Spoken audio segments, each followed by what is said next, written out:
2024 Lok Sabha elections की second phase की voting 26 अप्रैल से शुरू हो चुकी है और जैसे कि आप जानते हैं कि जनता से भर भर की वोट्स की मांग करते हुए पॉलिटिकल पार्टीज जगह जगह अपनी रैलीज और कैंपेन्स ऑर्गेनाइज कर रही है। इन रैलीज और कैंपेन्स में हर एक पॉलिटिकल पार्टी बड़ी या छोटी अपने द्वारा किए जाने वाली काम को लोगों को बता रही है। लेकिन आपने कई बार सुना होगा और देखा होगा कि इन रैलीज में अपनी स्पीच को एड्रेस करते हुए पॉलिटिकल लीडर्स कई बार कुछ ज्यादा ही बोल जाते हैं, जिसकी वजह से उन्हें बाद में पछताना भी पड़ता है। ऐसी ही एक मुसीबत में देश के प्राइम मिनिस्टर नरेंद्र मोदी भी फंस गए हैं। अपने successful 2 tenure as prime minister पूरे करने के बाद अब वो 3rd टेन्योर की ओर आगे बढ़ रहे हैं। लेकिन हाल ही में उनके अगेंस्ट सुप्रीम कोर्ट में एक एप्लीकेशन मूव की गई है। ये application CPIM leader Brinda Karat ने फाइल की है in the existing hate speech cases pending in the supreme court for hearing. Prime minister Narendra Modi द्वारा रिसेंटली राजस्थान के बंसवाड़ा में दी गई स्पीच ने अब एक कंट्रोवर्सी का रूप ले लिया है और मामला और भी तब बढ़ गया जब दिल्ली पुलिस ने प्राइम मिनिस्टर मोदी के अगेंस्ट कंप्लेंट फाइल करने से मना कर दिया।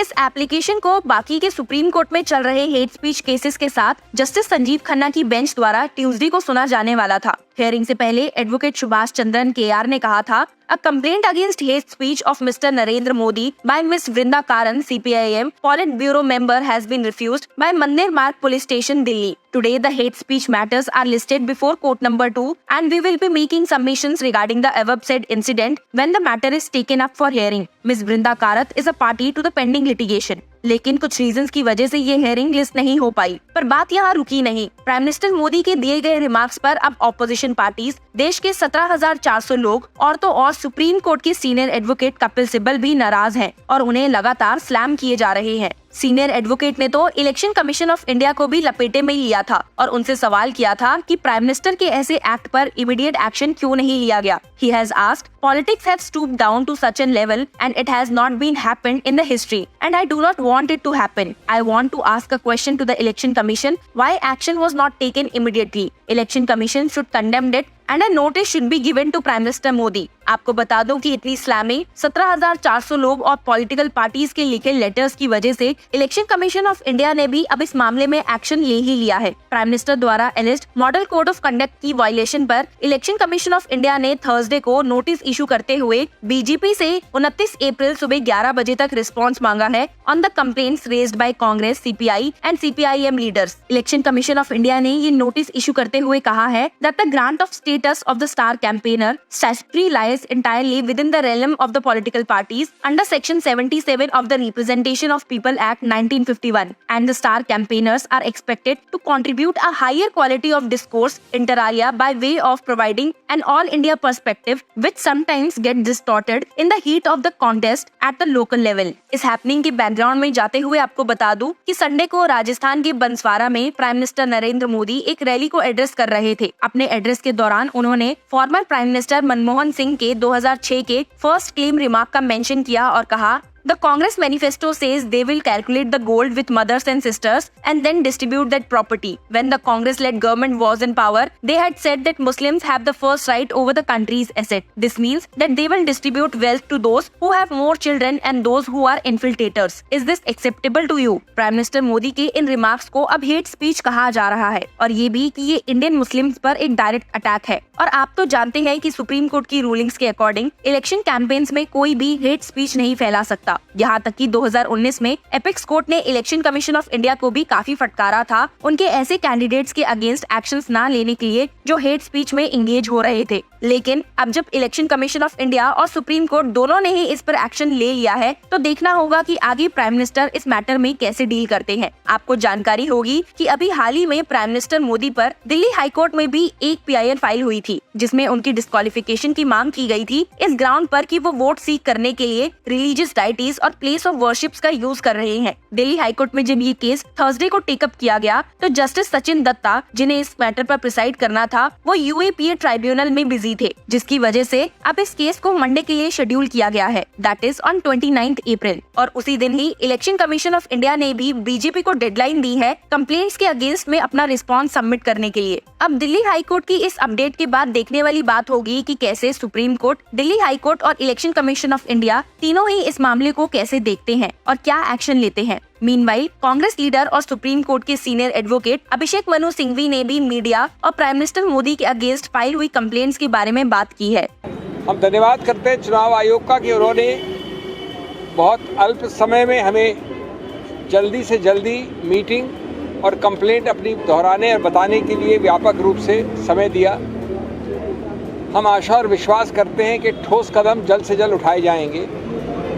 मैं संक्षेप में आपको बता दूं, 17 कंप्लेंट्स हैं हमारी चार्ट में, 17। मैं सिर्फ 3 या 4 के बिंदु बताऊंगा आपको समय बचाने के लिए। सभी बहुत गंभीर हैं और सभी हमारे मूल सिद्धांत जो इस स्वतंत्र भारत के हैं उनका उल्लंघन करते हैं, उन पर आघात लगाती हैं। इसलिए ये आवश्यक है कि जिसको हमने संवैधानिक रूप से एक पुलिसमैन बनाया है, संरक्षक बनाया है इस पर्टिकुलर क्षेत्र का, अधिकार क्षेत्र का, वो तुरंत ठोस, सही और स्पष्ट एक्शन ले, क्योंकि ये हमारे संविधान के सभी आत्मा के जितने भी प्रावधान हैं उनके बारे में है। सबसे पहले है हमारी कंप्लेंट नंबर 17। इस देश के, और मैं बहुत आदर के साथ कहता हूँ, हमारे प्रधानमंत्री भी हैं, इस देश के प्रधानमंत्री हैं, और मैं वास्तव में उनका आदर करता हूँ क्योंकि बहुत मुखर वक्ता है, प्रखर वक्ता है। मैं हाथ जोड़ के उनसे कहूँगा कि उन्होंने इस प्रकार का वक्तव्य कैसे दिया, नहीं देना चाहिए और चुनाव आयोग को इसके ऊपर तुरंत एक्शन लेना चाहिए। को बता दूं कि पॉलिटिकल पार्टीज के अलावा भी इलेक्शन कमीशन ऑफ इंडिया को 2 ग्रुप ऑफ पीपल से लेटर गए हैं। पहले ग्रुप ने लिखा है, the prime minister while campaigning as Bharatiya Janata Party star प्रचारक made a speech on April 21 in Rajasthan that has disturbed the sentiments of millions of constitution respecting citizens of India. The speech is dangerous and a direct attack on the Muslims of India. इस group of people ने prime minister Modi द्वारा Muslims के against use की गई pejorative language को भी point out किया है। ऐसा ही एक और लेटर संविधान बचाओ नागरिक अभियान ने लिखा है, जिसे 17,400 से भी ज्यादा लोगों ने साइन किया है। इस लेटर में ये एलिज किया गया है कि prime minister Modi had blatantly violated the code, model code of conduct and the representation of the people act 1951 by making a speech aiming at not only appealing to communal feelings but also instigating and aggravating hatred in Hindus against Muslims.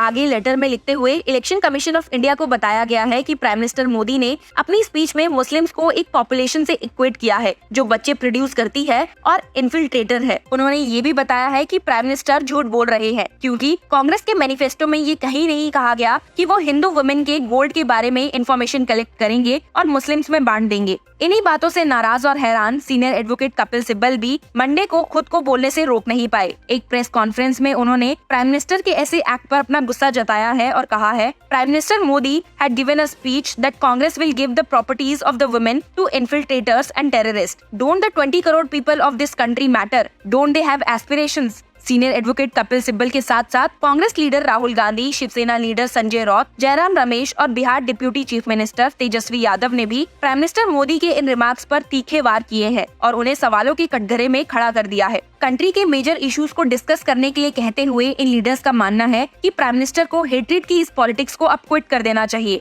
आपको बता दूं कि जहां ordinary criminal laws India में hate speech को prohibit करते हैं, वहीं section 123(3)(a) of the representation of people act 1951 specifically hate speech के साथ डील करता है in the context of electoral campaigns classifying it as corrupt practice. इसके अलावा इलेक्शन कमीशन ऑफ इंडिया का मॉडल कोड ऑफ कंडक्ट भी political parties और candidates को ऐसी एक्टिविटीज में एंगेज होने से फॉरवर्ड करता है जो कम्युनिटीज में हेट्रेड प्रमोट करें। सुप्रीम कोर्ट ने एक्सटेंसिवली खुद को question of whether caste and communal appeals can be made by candidates during elections में एंगेज करते हुए इलेक्शन कैंपेन में हेट स्पीच पर 2 प्रोमिनेंट जजमेंट्स डिलीवर किए थे, जिन्हें कलेक्टिवली द हिंदुत्व जजमेंट्स भी बोला जाता है। और यही वो डिसीजंस हैं जो फैक्टर्स बनाते हैं जिसकी वजह से disqualification under section 123(3)(a) of the RP act भी हो सकता है। लेकिन कोर्ट ने ये भी कहा था कि हेट स्पीच से डील करने के लिए एग्जिस्टिंग लॉज हैं। कोर्ट तब एक्ट करेगी जब लॉ का वैक्यूम होगा। लेकिन विद टाइम हमें कोर्ट की इस अप्रोच में भी चेंज नजर आया है। पिछले साल कई हेट स्पीच से जुड़े मामले सुप्रीम कोर्ट में दिखाई दिए थे, जहां सुप्रीम कोर्ट बेंच ने बार बार ये कहा था कि पार्टीज को अब पॉलिटिक्स में रिलीजन मिक्स करना बंद कर देना चाहिए। ये डेमोक्रेसी के लिए डेंजरस डेंजरस है। हमने कोर्ट्स को ये भी कहते हुए सुना था कि वो अब सभी हेट स्पीच केसेस के मामलों को इक्वली ट्रीट करेंगे। हालांकि सुप्रीम कोर्ट ने पिछले कुछ वक्त से इन मामलों को काफी सीरियसली लिया है। फिर भी अगर इलेक्शन स्पेसिफिक उनके केसेस देखें तो उनका यही मानना है कि इलेक्शन कमीशन ऑफ इंडिया के पास इलेक्शंस के वक्त हेट स्पीचेस को कर्ब करने की पावर है और इसीलिए